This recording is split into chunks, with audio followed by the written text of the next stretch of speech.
We are talking about choking. Choking prevention, recognition, and response.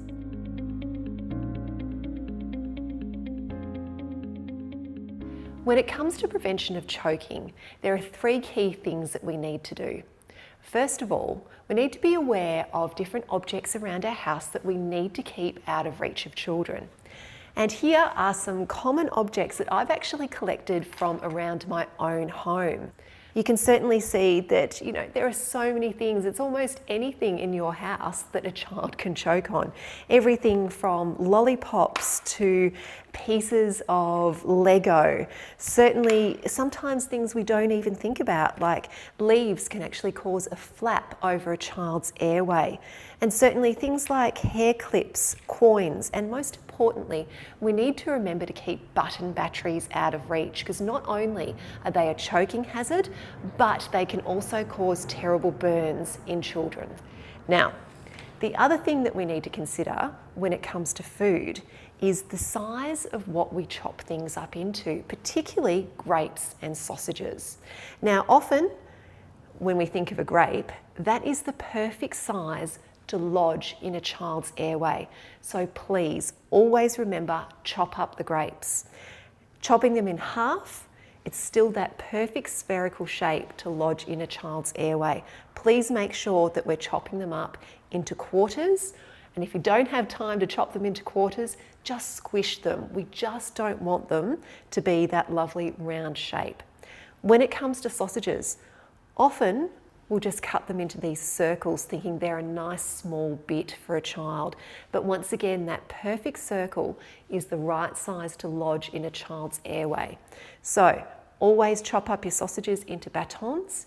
It is better for a child to chew on one of these than to have that perfect circle lodged in their airway.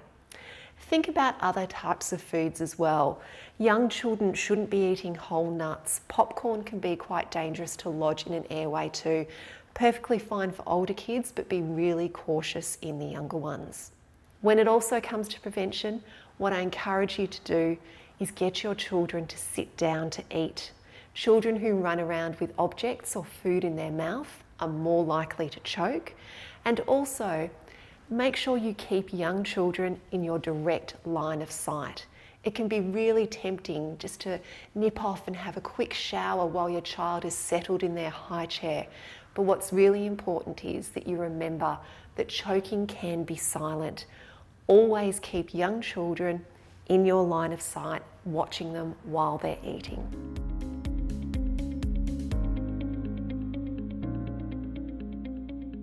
When it comes to recognising choking in children, it's really important to understand that choking is different to gagging. Gagging is a completely normal response. You may notice when you introduce solids to your child that, the first little while when you're doing that, you'll pop a spoonful of food in their mouth and they will gag, they will vomit that food up. They'll then pick it up again and start eating it again, and it's disgusting, but it's completely normal. So remember, your child, when they gag, they may get a little bit red in the face, they may have watery eyes, they may cough, they may vomit that piece of food up, but they're not distressed and they're able to clear it themselves. Choking is different. Choking is when something is lodged in their airway or esophagus. They are in distress and we need to help them.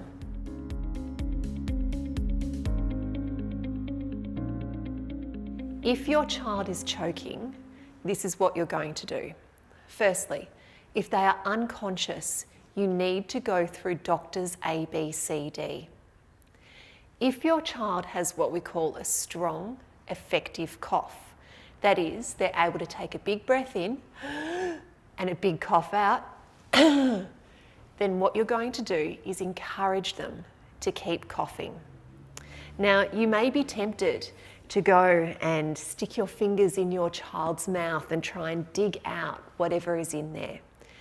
Please be cautious, because if you do this, you may push that object further down. If the object is at the front of the mouth and you can easily remove it, please do so. Otherwise, leave it there. If their cough is strong and effective, Simply encourage them to keep coughing and watch them closely. If your child has an ineffective cough or they're silent, so they are, or that's not a strong lungful of air in or out, then we need to intervene. We're going to take the baby out of the high chair or whatever it is that they're in. We're going to lay them down across our laps. Hold them so that you're not going to drop them. Ideally, we want their bottom higher than their head. And we're going to give back blows and chest thrusts. A back blow is not a whack on the back. Using the heel of your hand between their shoulder blades, it is a firm blow to expel the air out of their lungs to try and pop that object out. We can give up to 5 back blows followed by up to 5 chest thrusts. So, 1, 2, 3, 4, 5. Checking after each blow to see if the object has come out. If the object comes out after the first one, you don't need to give all 5. If the object has not come out, turn your child over.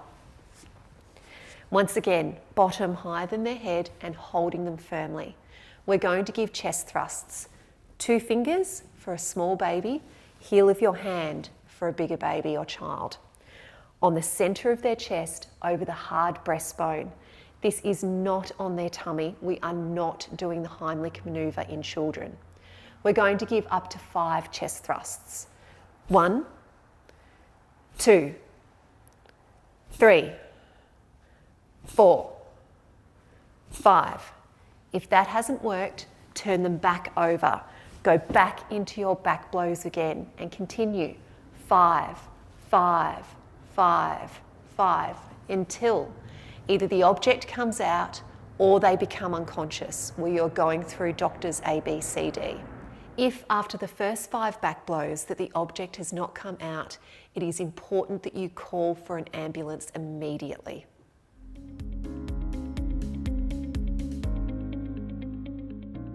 To do back blows and chest thrusts on an older child who is too big to put across your lap, simply hold them in your arms, back blows between their shoulder blades.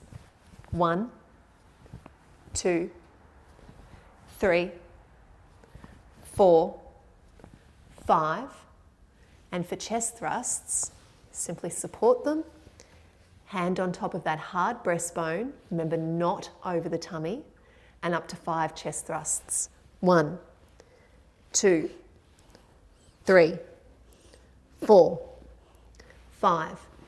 If your child is taller and you can't support them properly, simply get them to sit in a chair to do chest thrusts or even lean them up against a wall.